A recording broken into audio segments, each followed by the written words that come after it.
Hello everyone, welcome back to my channel.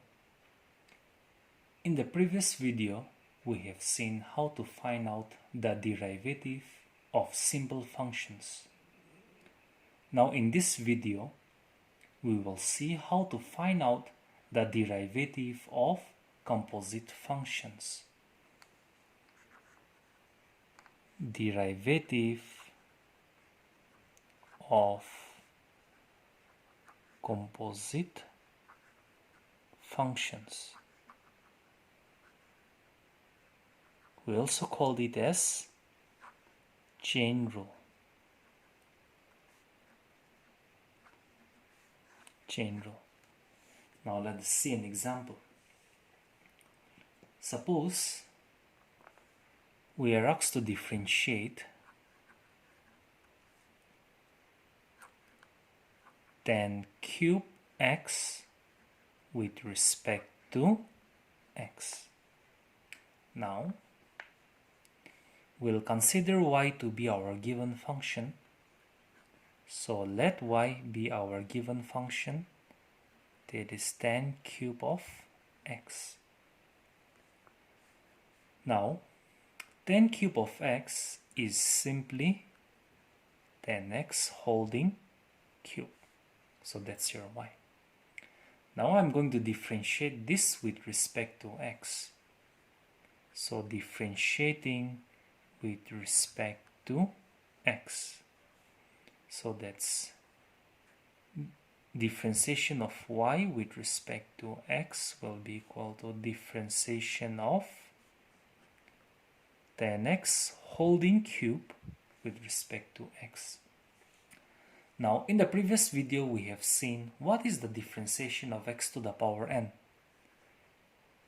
Differentiation of x to the power n is given by n x to the power n minus 1. So therefore your dy by dx will be now, we will just consider that this tan x is x. Just imagine that this tan x is only x. So that differentiation of x cube will be, or differentiation of x to the power n, where n is 3. So differentiation of x cube will be, using this rule, 3x square. Okay, that is using this formula. Now here we have considered this tan x to be x, and we applied the rule of x to the power n. But now we see that this is not only x, but it's another function of x, that is tan x. So we differentiate this tan x again with respect to x. That is d by dx of tan x.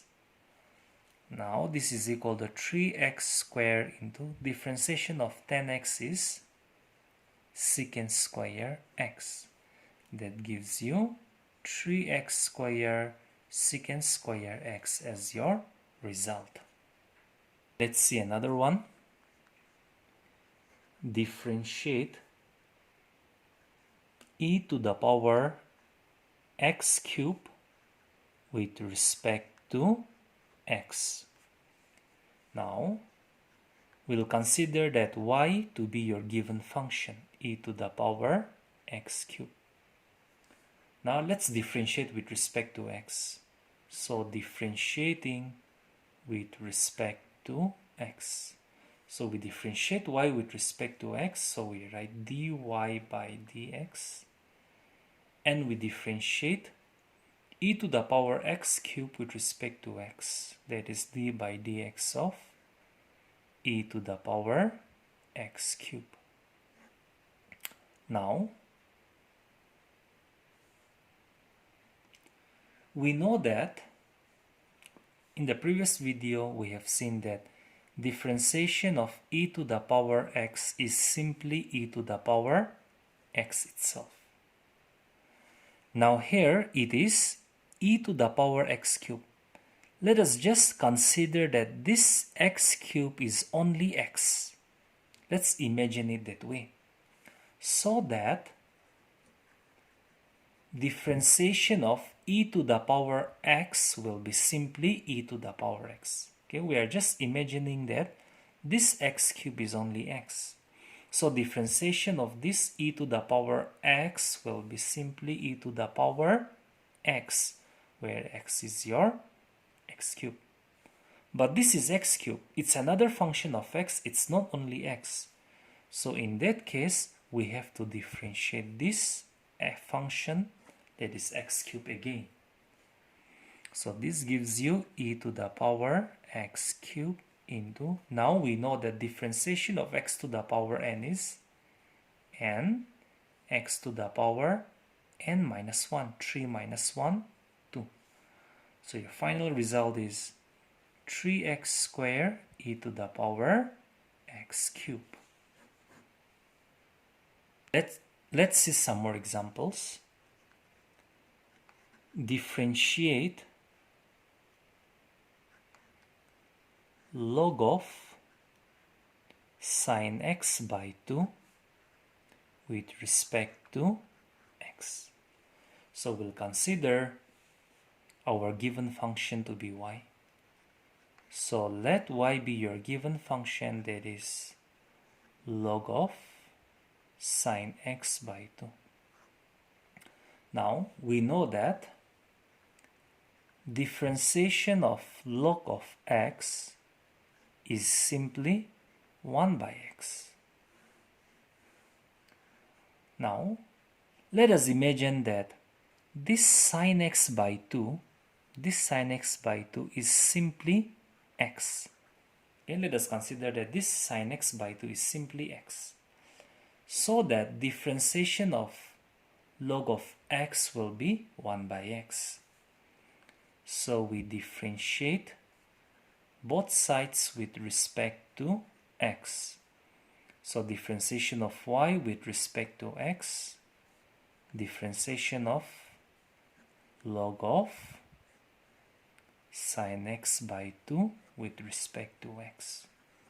Now we are considering this sine x by 2 to be only x, so that differentiation of log of x will be simply 1 by x. Here your x we considered as sine x by 2. We are considering sine x by 2 to be only x. So differentiation of log of x will be 1 by x. But this is not only x, it's another function of x. So we need to differentiate this sine x by 2 again. Now we know that differentiation of sine x is cos x. Again, the same concept, we'll just imagine that this x by 2 is only x. So the differentiation of sine x will be cos of x. So therefore your dy by dx will be 1 by sine of x by 2. Now considering this x by 2 to be only x, differentiation of sine of x will be cos of x. But this is not only x, it's another function of x, that is x by 2. So we again differentiate this x by 2 with respect to x. Now this gives you 1 by sine x by 2 cos of x by 2. Now here 2 in the denominator is independent of x. So it comes out of the differentiation. So we'll differentiate only x with respect to x. So dx by dx.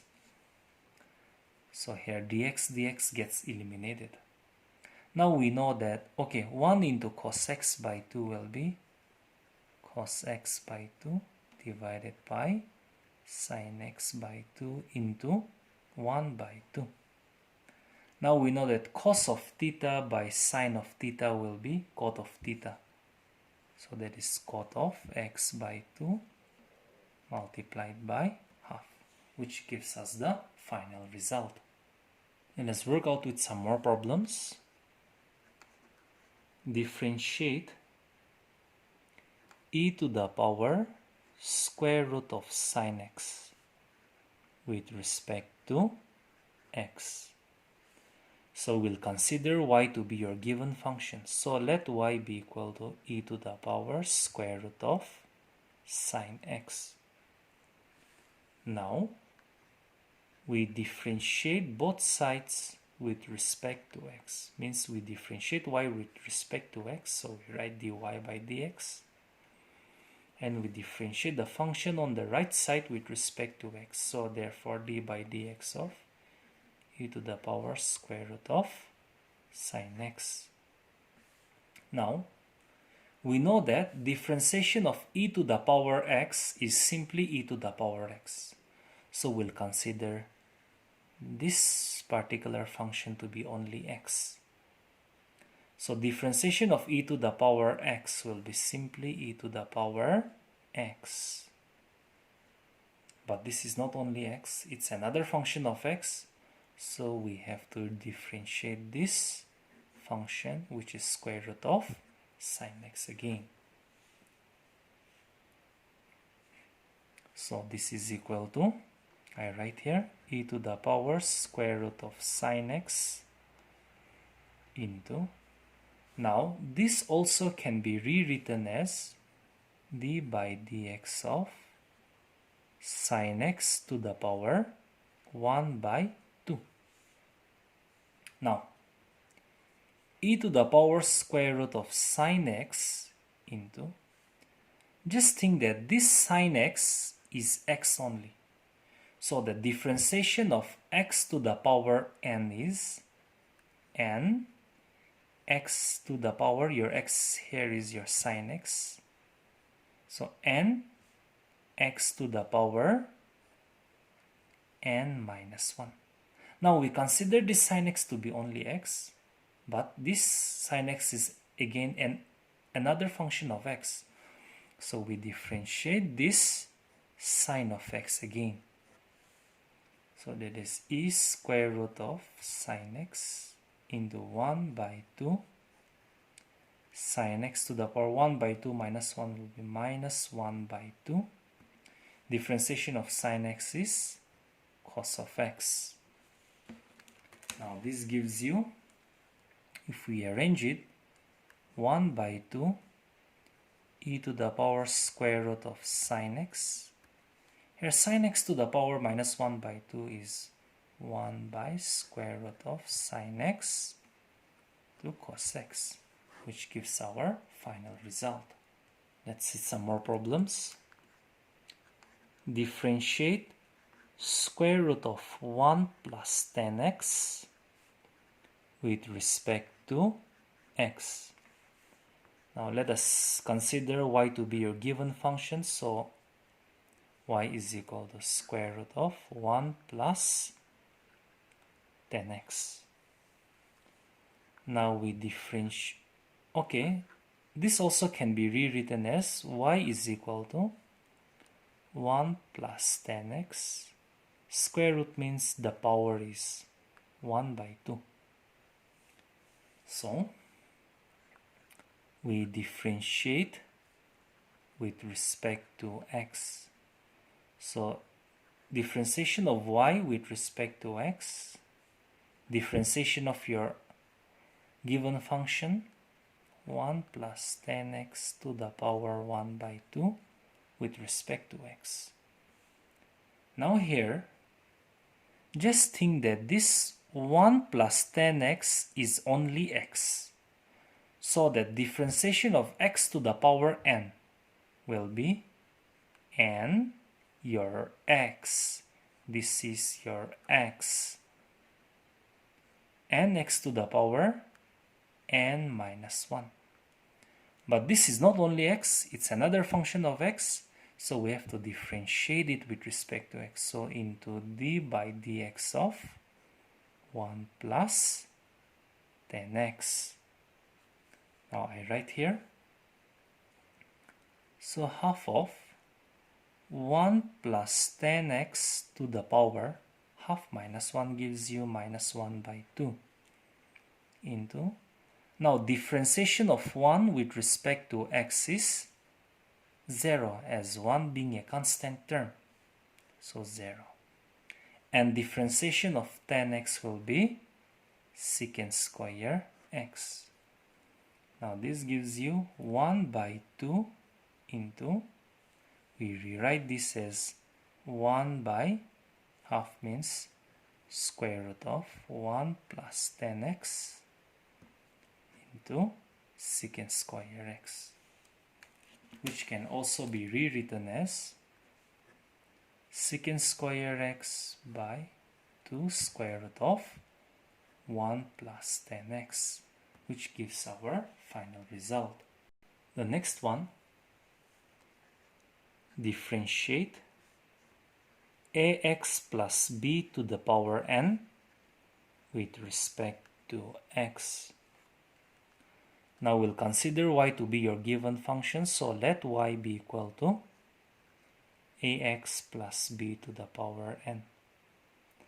Now we differentiate both sides with respect to x.